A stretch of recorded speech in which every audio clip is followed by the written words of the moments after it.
Hey guys, welcome back. तो एक नई क्लास में आपका स्वागत है। और आज हम लोग स्टैटिस्टिकल मैकेनिक्स का रिवीजन करने वाले हैं। कंप्लीट रिवीजन हम लोग एक ही क्लास में कर लेंगे, मेरे शॉर्ट रिवीजन की सीरीज जो। फर्स्ट ऑफ ऑल शुरुआत हम लोग करेंगे स्टैटिस्टिकल मैकेनिक्स के बिल्कुल बेसिक से, और लास्ट तक जहाँ तक हम लोगों ने पढ़ा हुआ है अभी तक कोर्स में, वहाँ तक हम लोग कंप्लीट रिवीजन करने वाले हैं। ठीक भाई, तो शुरुआत कहाँ से करते हैं? सबसे पहले स्टैट मैथ जो हमारे पास है, स्टैटिस्टिकल मैकेनिक्स, शॉर्ट पेपर क्या बोलते हैं, स्टैट मैथ। स्टैट मैथ जो बेसिकली होती थी वो क्या होती थी? स्टडी ऑफ पार्टिकल्स, याद है ना? इसी तरह से कुछ पढ़ाया था, स्टडी ऑफ पार्टिकल्स। फिर क्या बात करी थी? पार्टिकल्स कितने तरह के होते हैं? दो तरह के। एक हमारे क्या होते हैं? क्लासिकल पार्टिकल्स, और एक क्या थे हमारे? Quantum particles.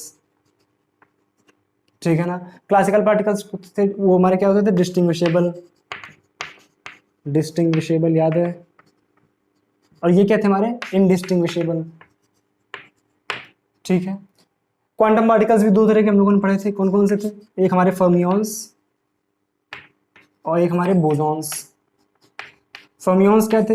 Half integral spin वाले पार्टिकल्स, हाफ इंटीग्रल स्पिन वाले पार्टिकल्स। और ये क्या थे? इंटीग्रल स्पिन वाले पार्टिकल्स। सारे पॉइंट्स, एक एक पॉइंट आपको याद रखना है। इंटीग्रल स्पिन वाले पार्टिकल्स, ठीक है ना? ठीक भाई। फर्मियंस, बोसॉन, ठीक भाई। Half integral, integral spin. दूसरी चीज क्या थी? फर्मियंस जो होते हैं वो हमारे जो पॉली एक्सक्लूजन प्रिंसिपल होता है उसको फॉलो करते हैं। पॉली एक्सक्लूजन प्रिंसिपल, ठीक है ना? पॉली एक्सक्लूजन प्रिंसिपल को फॉलो करते हैं, ठीक है ना? ये फॉलो नहीं करते थे, याद है ना? ये हमारे जो फर्मियंस भरे जाते थे, एक जो हमारा जो होता है ना एनर्जी लेवल, उसमें केवल एक ही भरा जा सकता है, ठीक है ना? और अपोजिट स्पिन वाले दो, ठीक है ना? एक अगर अप वाला है तो दूसरा डाउन वाला। मतलब इसका मतलब क्या है? सिंपल, एक एनर्जी स्टेट में एक ही भरा जाता था, ठीक है?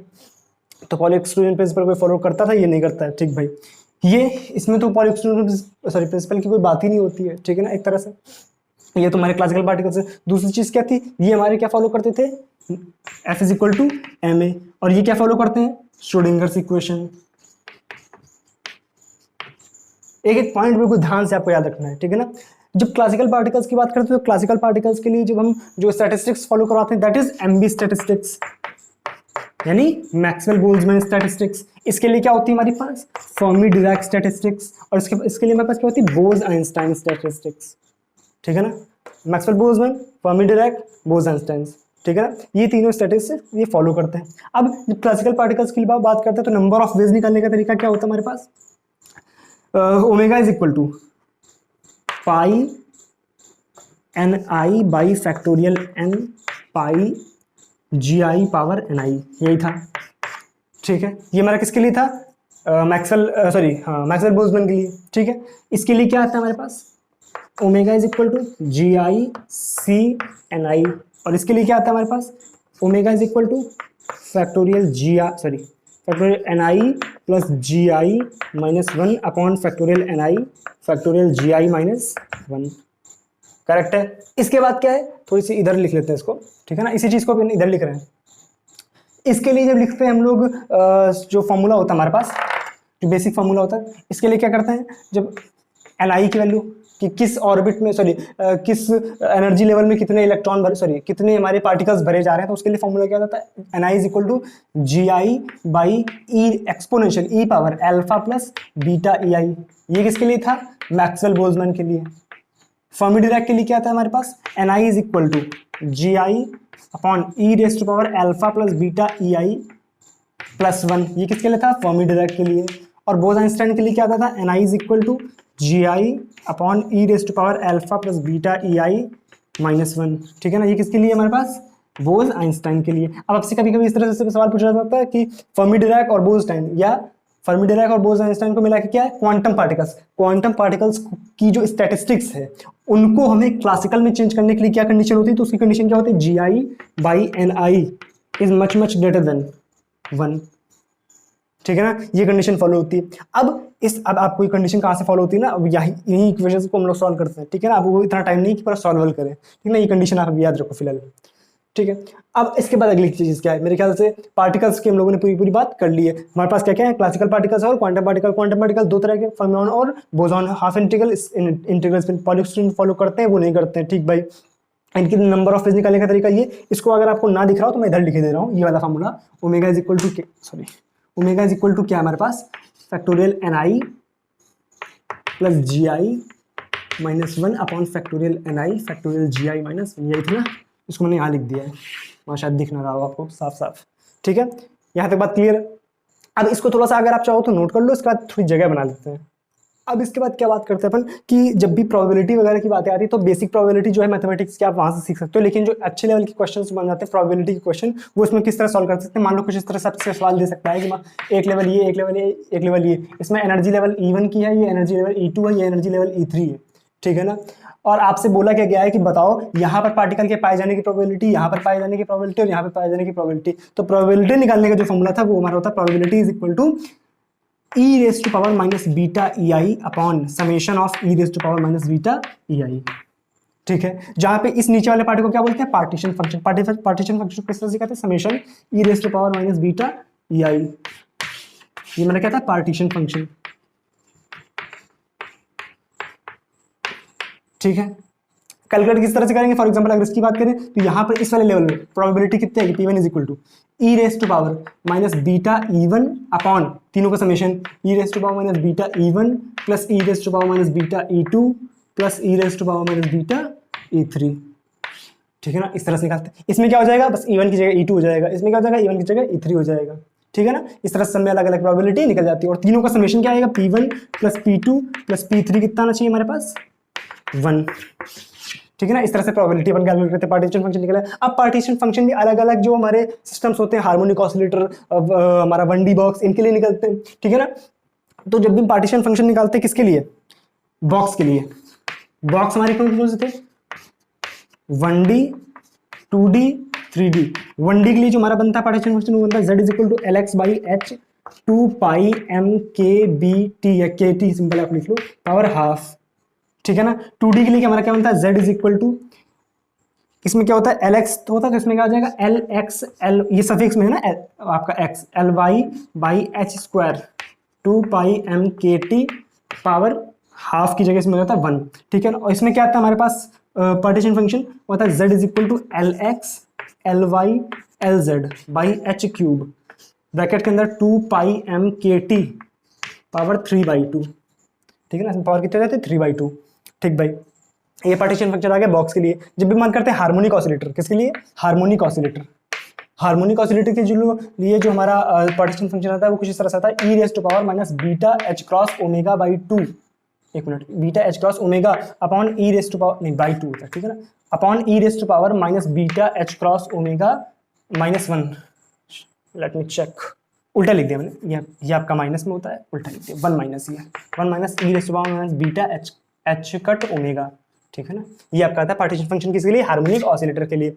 हार्मोनिक ऑसिलेटर की बात हो गई, बॉक्स की बात हो गई। ठीक भाई, पार्टीशन फंक्शन अपने को समझ आ गया, ये प्रोबेबिलिटी भी रिवाइज हो गई। इसके बाद क्या बात करते हैं, देखो ध्यान से, अब बात करते हैं अपन फेज स्पेस ट्रैजेक्टरी की। फेज स्पेस ट्रैजेक्टरी कहाँ लिखते हैं, देखो ये लिख लेते हैं। देखो फेज स्पेस ट्रैजेक्टरी की जब बात करते हैं तो फेज स्पेस ट्रैजेक्टरी हमारे लिए किसके लिए निकालते हैं, जब भी हम 1D बॉक्स के लिए निकालते हैं। चलो यही लिख लेते हैं, 1D बॉक्स के लिए जो फेज स्पेस ट्रैजेक्टरी आती है, 1D बॉक्स के लिए जो फेज स्पेस ट्रैजेक्टरी आती है वो क्या आती है हमारे पास, सिंपल सी rectangular box. Rectangular box phase space trajectory, बिल्कुल दिमाग में बिठा लेना है कि phase space trajectory for 1 dimensional box क्या आएगी हमारे पास, रेक्टेंगुलर बॉक्स। हार्मोनिक ऑसिलेटर के लिए, हार्मोनिक ऑसिलेटर के लिए फेज स्पेस ट्रैजेक्टरी जो आएगी वो हमारी होती है एलिप्स। क्या चीज, एलिप्स।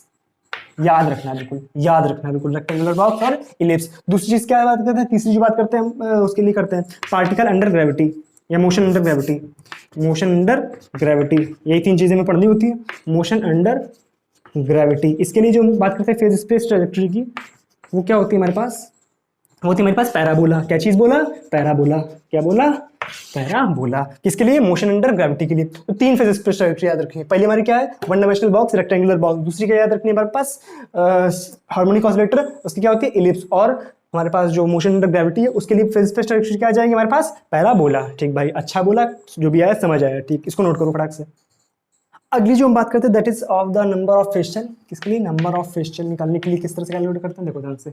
फेज शेल ये हम फ्री पार्टिकल के लिए करेंगे, जो भी बात कर रहे हैं number of free phase shell. तो जब नंबर ऑफ फेज शेल लिखते हैं तो 1 डायमेंशनल के लिए जो नंबर ऑफ फेज शेल आता है that is directly proportional to E raise to power half.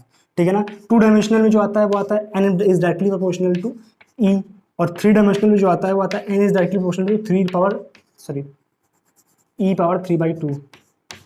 ठीक है, जब डेंसिटी ऑफ स्टेट निकालते हो, डेंसिटी ऑफ स्टेट निकालने का तरीका क्या होता है, इसको डिफरेंशिएट कर दो, dn/de कर दो। तो जब dn/de करेंगे तो क्या आ जाएगा, इसका डिफरेंशिएशन क्या होगा, e⁻⁻²। ठीक है ना, कांस्टेंट में छोड़ दो क्योंकि प्रोपोर्शनल लगा हुआ है। ठीक है, इसका जब डिफरेंशिएशन करेंगे क्या आ जाएगा, density of state directly proportional to e⁻0। ठीक है ना, 1 तो 0 हो गया। यहाँ पे क्या आ जाएगा, density of state is directly proportional to e⁻1/2। ठीक है, तो इस तरह से आप इसको याद रखेंगे। दूसरी इसकी शॉर्ट ट्रिक क्या होती है, शॉर्ट ट्रिक ये होती है, शॉर्ट ट्रिक ये है कि जब भी आपको डेंसिटी ऑफ स्टेट निकालना हो तो डेंसिटी ऑफ स्टेट निकालने के लिए क्या करेंगे, e⁻d/s-1, e⁻d/s-1। डी क्या है यहाँ पर, डायमेंशन, और s क्या है हमारे पास, E और P में जो, देखो ऐसे लिखते हैं, जब भी E और P का रिलेशन, फॉर एग्जांपल अगर हम फ्री पार्टिकल की बात करेंगे तो फ्री पार्टिकल की E is equal to p²/2m लिखते हैं। तो यहाँ पे जो P की वैल्यू होती है, सॉरी P की जो पावर होती है वही S होती है। ठीक है ना, ये क्या है, P की पावर, ये शॉर्ट ट्रिक है इसकी। जब आप डायरेक्ट रख के देखो, जब 1 डायमेंशन के लिए रखेंगे क्या आएगा, e⁻, डायमेंशन कितनी है 1 और s की वैल्यू कितनी है 2 -1, तो e⁻²1/2 -1 कितना आ गया, e⁻⁻²। तो डेंसिटी ऑफ डायरेक्ट आपका निकल आएगा e⁻⁻²। इस तरह से आप शॉर्ट ट्रिक्स की सहायता से भी निकाल सकते हो डायरेक्ट इसको। ठीक है, मेरे ख्याल से अब इसमें वो क्या बचा हुआ है, अगली चीज जो इसमें बात करते हैं, एनर्जी पे चर्चा कर सकते हैं। किस तरह से, एवरेज एनर्जी जब हमें निकालनी होगी, एवरेज एनर्जी जब हमें निकालनी होगी, उसका जो फॉर्मूला था वो हमारा आता है -1/z del beta by del z, ये होता है एवरेज एनर्जी। ठीक है ना, एवरेज एनर्जी का जो स्क्वायर आता है, एवरेज एनर्जी का जो स्क्वायर आता है, उसका फॉर्मूला था हमारे पास 1/z del square beta by del z square. ठीक है ना, ये आ जाता है इसके लिए। एक आध छोटे छोटे फॉर्मूले और अपन बात कर सकते हैं। S इज इक्वल टू, जो हमारा बोल्ट्जमैन जो फॉर्मूला दिया था, S equal to k-ln omega, k-ln omega.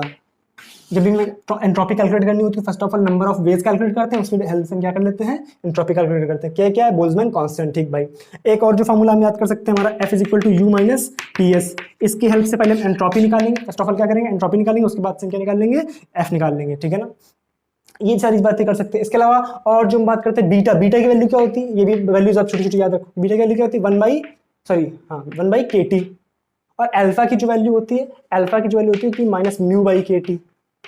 ठीक है ना, -μ/KT। तो इस तरह से ये भी वैल्यूज हम याद रख सकते हैं। कभी कभी इस तरह से ऑब्जेक्टिव में आपसे पूछ सकता है।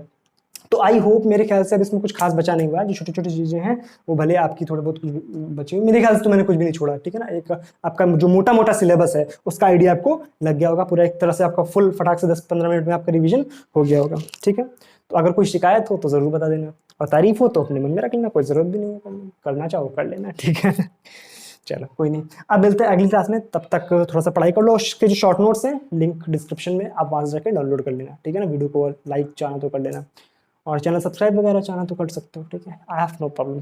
ठीक है, चलो ये नोट करना हो तो नोट कर लो। चलो अब मिलते हैं अगली क्लास में, तब तक के लिए thank you so much, bye bye.